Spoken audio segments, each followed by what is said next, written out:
See on üks vana lugu naisest, kes piima müüs.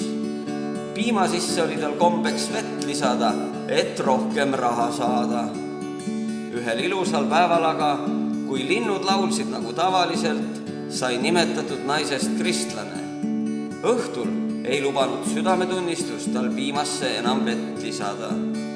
Järgmisel päeval helises telefon ja imestunud naaber küsis: oh, ütle mulle, armas naabrinaine, kas oled uue lehma ostnud saanud, et piim, mis sinu käest me eile saime, on nõnda imelise maitsega.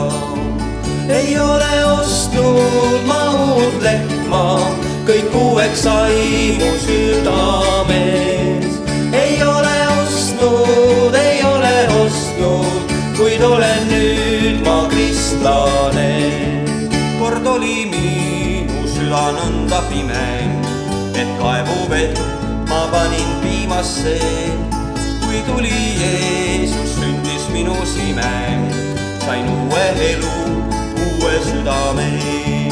Ei ole ostnud ma uut lehma, kõik uueks sai mu südames. Ei ole ostnud, kuid olen nüüd ma kristlane. Nüüd uued laulud kõlavad mu huulil, uus rõõm ja rahu minu südames. Uut õnnistust ma tunnen igal päeval, ta muuteb arm kõik kaunimaks veel teed. Ei ole ostnud ma uut lehma, kõik uueks sai mu südames.